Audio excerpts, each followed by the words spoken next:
11:18 here on TSN 690. Welcome back to Game Points with Matthew Ross. We are here until 1 a.m. on Christmas night here in Montreal. Happy holidays to everyone celebrating it. Time to talk a little baseball here on the program, and as we mentioned earlier, we are not looking back at 2012. We're looking forward, some of the big storylines. Moving ahead for 2013, we're now joined by a veteran baseball writer. You can follow him on twitter.com/Boomski, BOOMSKIE. He's also seen at barrybloom.mlblogs.com. We welcome to the show, live from San Diego, Barry Bloom. Hey, Barry, how you doing? Hey, Matthew, how are you? Merry Christmas. Thank you. Same to you. Now, obviously, Barry, it's a quiet time of the year in terms of baseball transactions and so forth, but it's almost today, yeah. Yeah, but it's almost needed in light of the just flurry of activity we've seen in recent weeks, huh? Yeah, it's been a little crazy with all the TV money out there and the profits in Major League Baseball. From top to bottom, I think all the clubs are pretty much they're spending money like drunken sailors at this point. Barry Bloom joining us here on the program.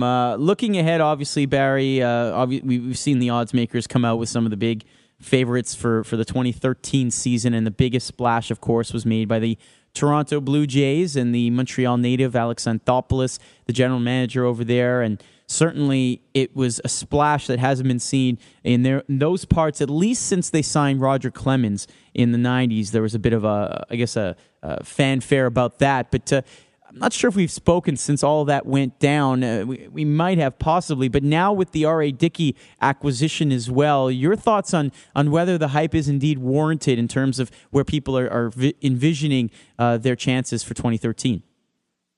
Well, I think we talked last winter going into last season about the Blue Jays, and I thought even with the moves they made last winter and rebuilding their bullpen, their pitching staff, that with their offense, that they were going to have a pretty good shot, at least at that what was then new second wild card team. And my thoughts on it aren't much different. It's just a matter of how you put this thing together, which I think has been an issue over the last couple of years as teams are going out and spending money and making trades.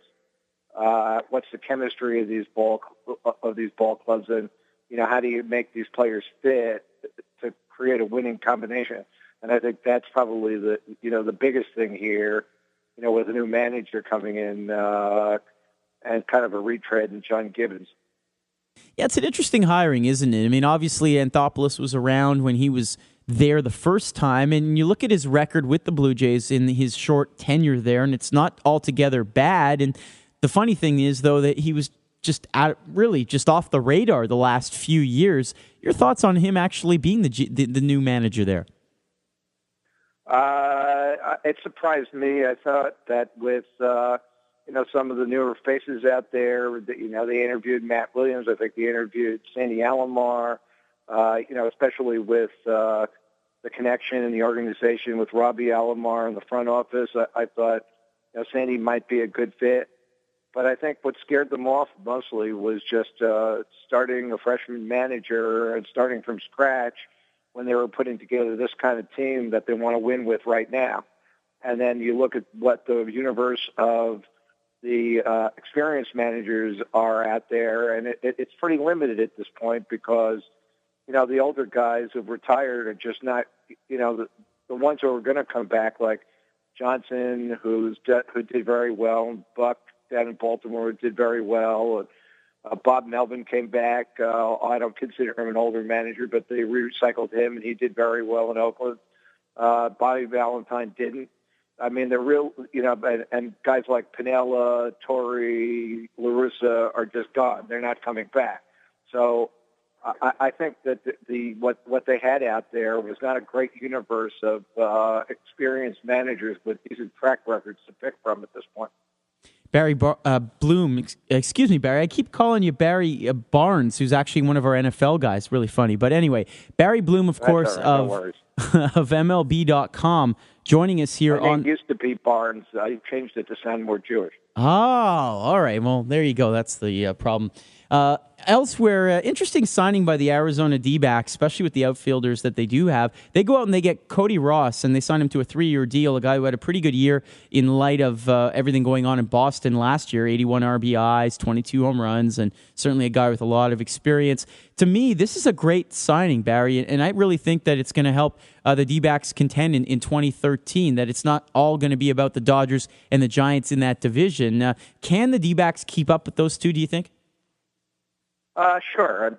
Look, they won 94 games in 2011. They won 81 this year. A lot of it was they had injuries, which you can never really prognosticate as you go into a season, as you saw with the Blue Jays. I mean, really, the injuries crippled them, particularly in their pitching staff last year. And once you went through that, you lose Batista. I mean, that's where you never can get inside the crystal ball, so you don't know what's going to happen.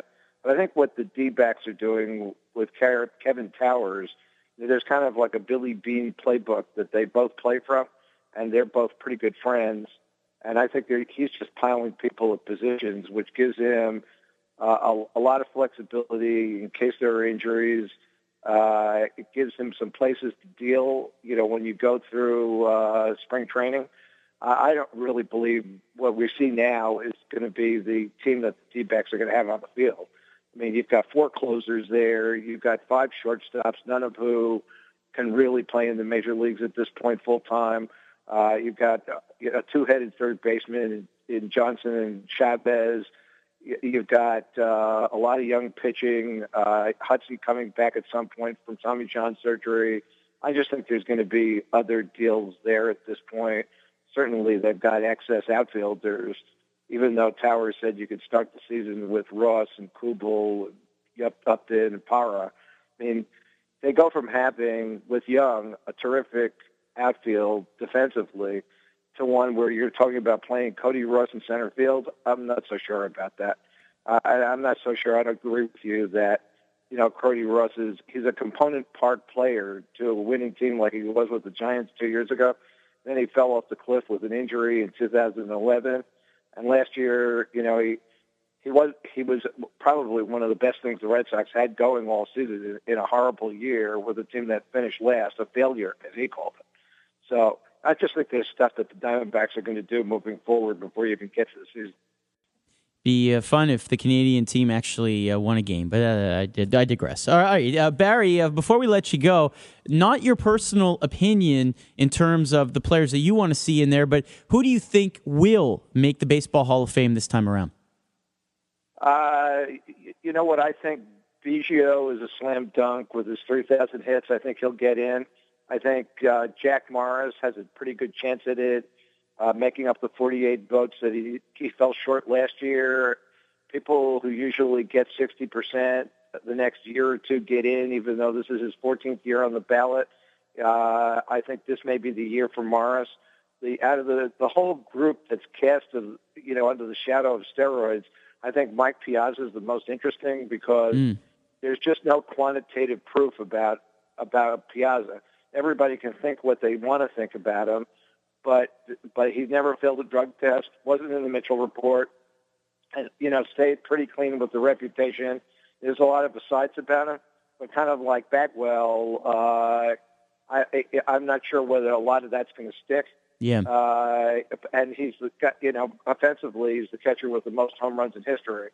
So I think of all those guys, I'm most interested in Piazza. I think he's got a shot at it.